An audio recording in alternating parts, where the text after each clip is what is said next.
ಸೀರೆ ಉಟ್ಟು ಹೂ ಮುಡಿದು ನಿಂತ್ರೆ ಅಪ್ಪಟ ಭಾರತಿ, ಮಾತು ಆರಂಭಿಸಿದ್ರೆ ಶುದ್ಧ ಕನ್ನಡತೆ. ಮಸಣದ ಹೂವು ಅನ್ನೋ ಚಿತ್ರದ ಮುಖೇನ ಅರಳಿದ್ದಂತ ಆ ಹೂವು ಇವತ್ತು ಬಾಡಿ ಹೋಗಿದೆ. 3 ದಶಕ ಕನ್ನಡಿಗರನ್ನ ತನ್ನ ಮಾತಿನಿಂದಲೇ ಮೋಡಿ ಮಾಡಿದ್ದಂತ ಅಪರ್ಣಾ ಇವತ್ತು ಮಾತು ನಿಲ್ಲಿಸಿ ಮೌನವಾಗಿದ್ದಾರೆ. ಇನ್ನೆಲ್ಲಿ ಈ ಮಧುರ ಕಂಠದ ಮಾತು, ಇನ್ನೆಲ್ಲಿ ಈ ಸ್ಪಷ್ಟ ಕನ್ನಡದ ಉಚ್ಚಾರ? ಮಾತಿನಿಂದಲೇ ಮನೆ ಮಾತಾದವರು ಅಪರ್ಣಾ. ಆದ್ರೆ ಅಂಥ ಅಪರ್ಣಾ ಮಾತು ನಿಲ್ಲಿಸಿದ್ದಾರೆ.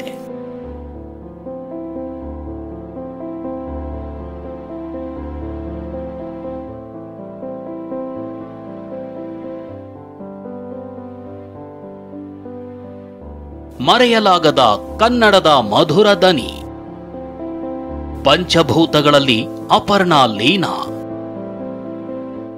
ಪ್ರಧಾನಿ ಇರಲಿ, ಮುಖ್ಯಮಂತ್ರಿಯೇ ಆಗಿರಲಿ, ಹಂಪಿ ಉತ್ಸವ, ಮೈಸೂರು ದಸರಾದಂಥ ರಾಜ್ಯ ಮಟ್ಟದ ಕಾರ್ಯಕ್ರಮವೇ ಆಗಿರಲಿ, ಸಭೆ ಯಾವುದಾದ್ರೂ ಆ ಕಾರ್ಯಕ್ರಮಕ್ಕೆ ಗಂಭೀರತೆ ತಂದುಕೊಡ್ತಿದ್ದು ಅಪರ್ಣಾ ಅನ್ನೋ ಕಂಚಿನ ಕಂಠದ ಧ್ವನಿ.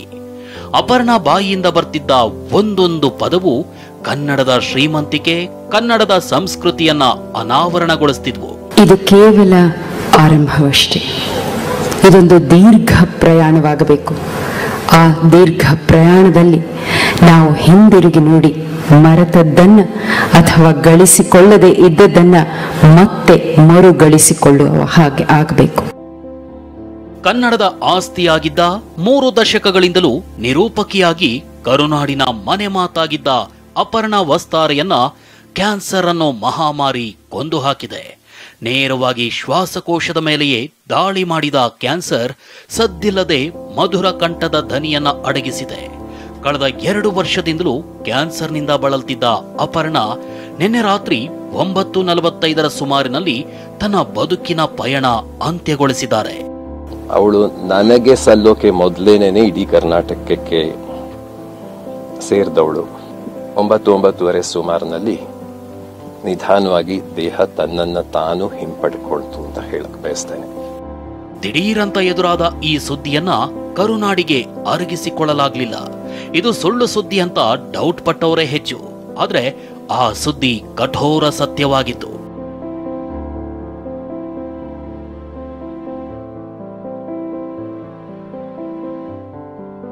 ಚಂದನ ಚಂದನವನ, ಚಲಿಸೋ ರೈಲು, ಎಲ್ಲೆಲ್ಲೂ ಅದೇ ಧ್ವನಿ. ಬೆಂಗಳೂರಿನ ಮೆಟ್ರೋ ಹತ್ತುತ್ತಾ ಇದ್ದಂತೆ ಮೊದಲು ಕೇಳೋ ಧ್ವನಿಯೇ ಇವರದ್ದು.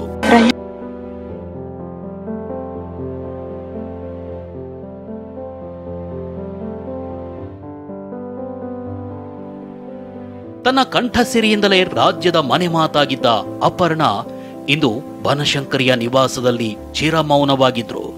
ಅಪರ್ಣಾ ನಿಧನಕ್ಕೆ ಸಿಎಂ ಸಿದ್ದರಾಮಯ್ಯ, ಡಿಸಿಎಂ ಡಿಕೆಶಿ, ವಿಪಕ್ಷ ನಾಯಕ ಅಶೋಕ್, ವಿಜಯೇಂದ್ರ ಸೇರಿದಂತೆ ಗಣ್ಯರು ಕಂಬನಿ ಮಿಡಿದಿದ್ದಾರೆ.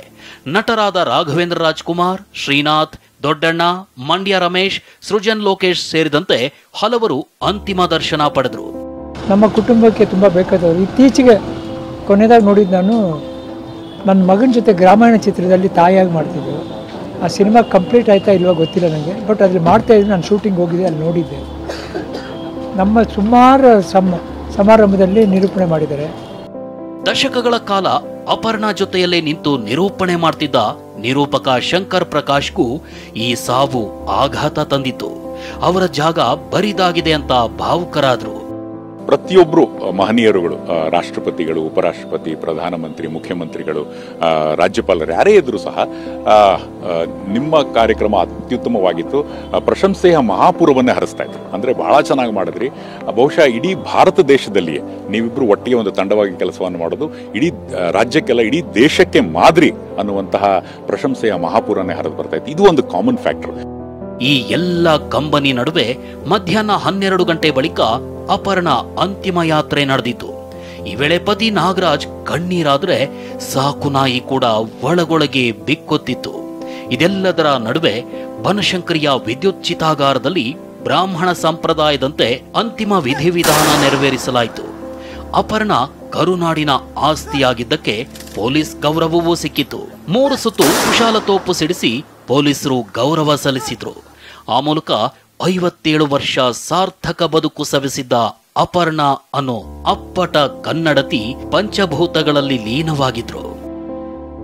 Bureau report, TV9.